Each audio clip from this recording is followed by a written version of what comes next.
Are you looking for an inexpensive yet unique gift for your family, friends, spouse, or loved ones? Look no further. It's your girl Shanese from season 6 of 60 Days In. Writing in a journal helped my days go by a lot faster. It also helped me sort out feelings and thoughts to keep me from being on edge so much. We have over 450 planners, coloring books, and journals on Amazon right now. The link is in the description, and you can always search Shanese Shields on Amazon and follow my author page. Happy shopping!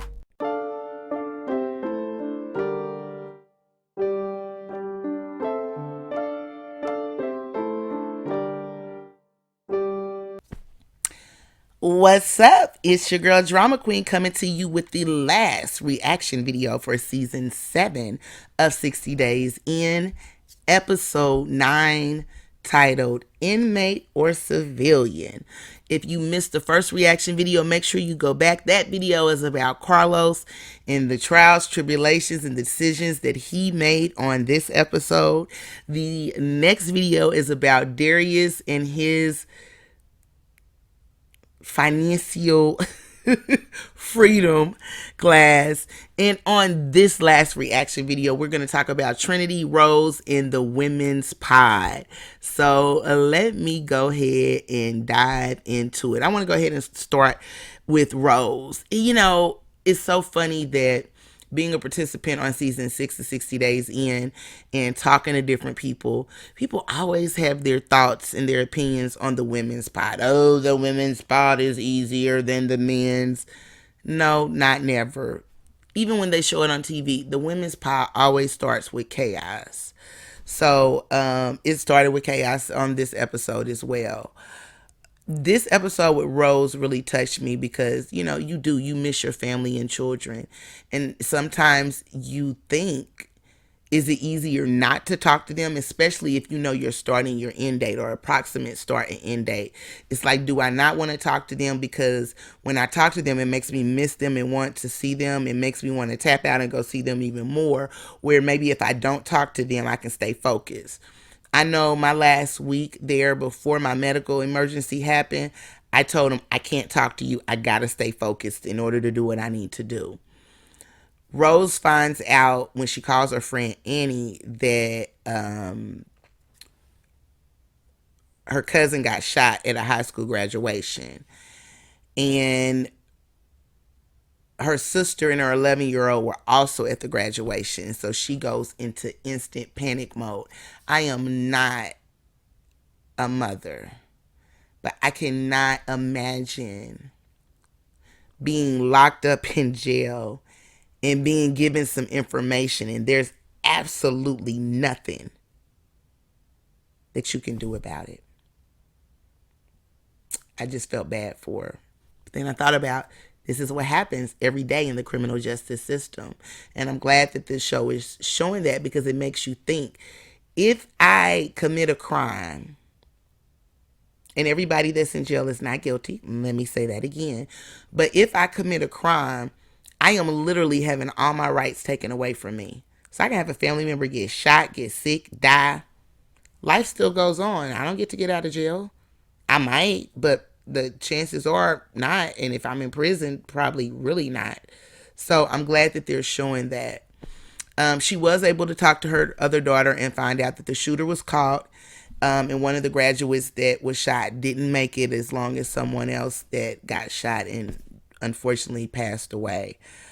She did find out, which was great news, that her daughter was not at the graduation.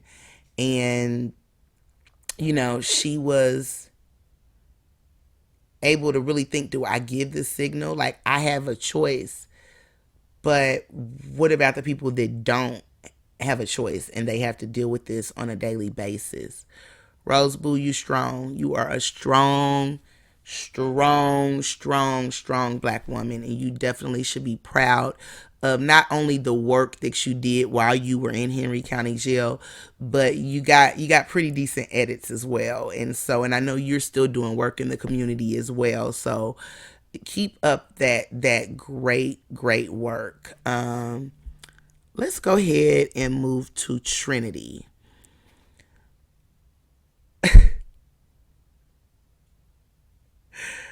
There was a lady that's like, I was high as a football bat. No, a football bat. Okay. I just got through teaching about oxymorons, and okay, we'll just say that a football bat is an oxymoron. Hey, we'll take that. Nobody knew what it was. And then, they're like, everybody's looking like, well, what are you talking about? And she's like being dumb as a box of rocks. It's like, okay. Or that's higher than giraffe vajayjay. It's just, it's, I enjoy watching the vibes. One of the things that Trinity said is that the vibe has been very family oriented, and I agree. Same in my season. You didn't get to see a lot of that because, my season was more about the drama. And I get it. Hey, it happens. Drama sells, drama is exciting. But the thing is, the similar thing that I see from season 6 and 7 is that in the women's pod, when it's good, baby, it's great. But when it's bad, it's horrific. It's horrific. Trinity said that the pod's been supportive and open. She noticed that these women, they just don't believe in themselves and they don't think that they're worthy. And so she's trying to think of ways to try to make them change their mindset. And so she went, I feel like I know a lot more about Trinity now. She went in when she served her probation. She got probation because she had aggravated burglary with a deadly weapon. And she thought that, no one was going to forgive her since it was such a violent crime. The saying, once a thief, always a thief, is not true.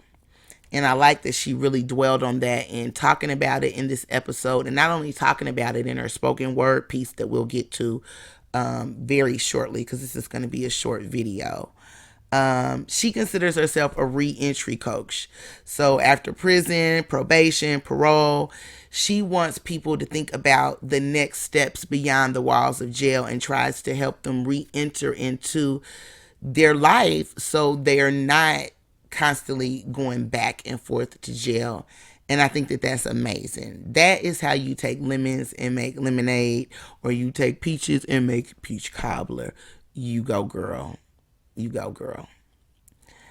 She suggests a talent show. Again, I think this is the first time in 60 Days in history that I have seen a participant suggest a talent show or spoken word or open mic night. I thought it was genius. It gave these women something to look forward to. A lot of the times when you're in jail, one of the only things that you have to look forward to, here are a few things that you have to look forward to. Commissary, but a lot of the women don't get commissary. Commissary, your phone calls, if you get mail, and your video calls. Those are the things that you look forward to. So Trinity found a creative way, being a DJ and an entertainer. She found a creative way to engage the inmates and make them feel worthy. She found a way to have them dig deep and find their creative being and work on something rather than arguing, fussing, and fighting and talking about stuff that doesn't matter. I absolutely loved it. And it made it very difficult this episode for me to even say who would be the MVP for this episode, because I feel like Darius did something great. I feel like Trinity did something great. I feel like, they both are equally important. Financial freedom is important, but feeling self-worthy and having self-confidence and having something to believe in and live for is also just as important. I love it. The jail has programs, but I feel like they need to have other programs. Not necessarily educational programs are great, but maybe things like this to motivate them to want to stay out of trouble. One of the things that Trinity said that I loved is stop saying what you can't do and just do it. Seriously. When I started my business, Classy Creations, on March 3rd, 2009, I didn't know what I was doing, but I did it. When I started Classy Creations production company in 2020, I didn't know what I was doing, but I did it. And I knew and I believed, and I had the affirmations and the confirmation to know that I might bump my head, but it's going to be okay. I'm still going to do it. And I like that Trinity was trying to instill that in these women, because a lot of these women don't have the counselors and the teachers and the mothers and the fathers or the Trinities in their life to give them that knowledge and that nugget of information. Way to hype them up, Trinity, when the cameras came, because you know these girls. You know, when they see the camera, that thirst gets real. And you hyped them up like, open mic night. I'm like, you better get them. Good times and good vibes is what I felt in the women's pie. Now, it don't look like from next week's episode it's going to be good vibes and good times, but we going to stay concentrating on the good vibes now.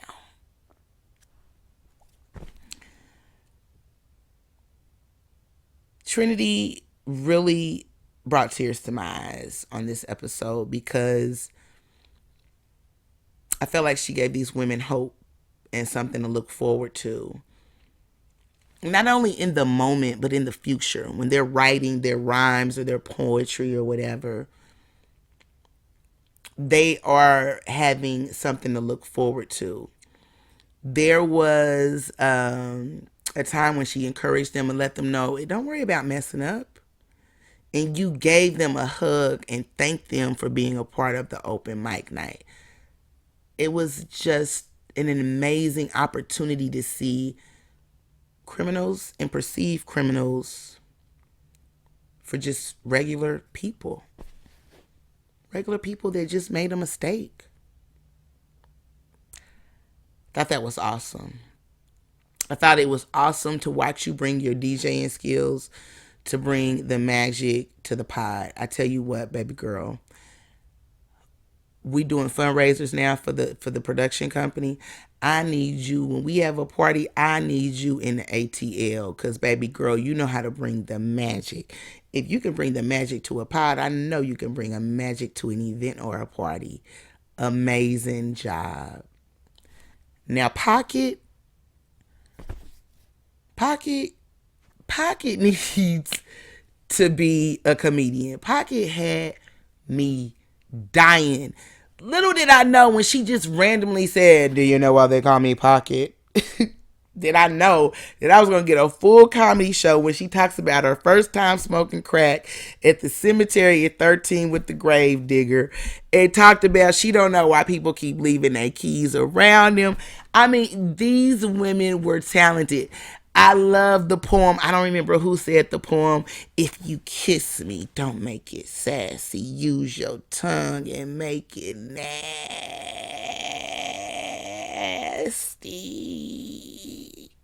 Ew. I loved it. And I love the fact that Trinity closed the show with the piece that she wrote back in 2014. It brought tears to my eyes. Not only what she said, but the way in which she delivered it. You can tell when people are writing and delivering poetry that when they didn't really been through some stuff.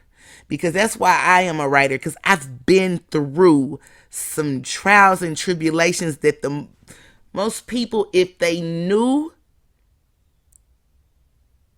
they would cry. When I share my true story with people, or why I'm truly so passionate about the things that I'm passionate about, and the things that I've been through in my life, from the abuse and the trauma and the drama and everything, you can tell she put it all on the floor when she did her spoken word piece, and she touched the women.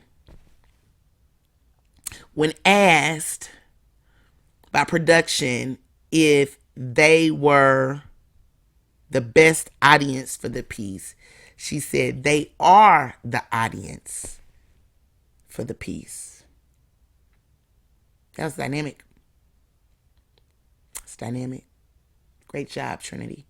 Trinity said they need to know that it is okay to dream.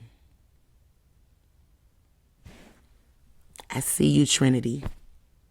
I didn't see you before. I didn't get you. I didn't understand you. But I see you, Trinity. I get you, Trinity. I understand you, Trinity. And I stand with you, Trinity. I do. Amazing episode. Amazing work. I'll close with one of the things that Trinity said that I thought was amazing. She said she wants these inmates to know that they can be more than the worst thing that they've ever done. That's powerful. Powerful. Great job. Well, make sure you guys subscribe and you hit that bell, because you know next week is the season finale before the reunion. And even after the reunion, I got something special planned for y'all to, let's say, commemorate season 7 of 60 Days In. Y'all stay safe and stay blessed. Drama Queen is out.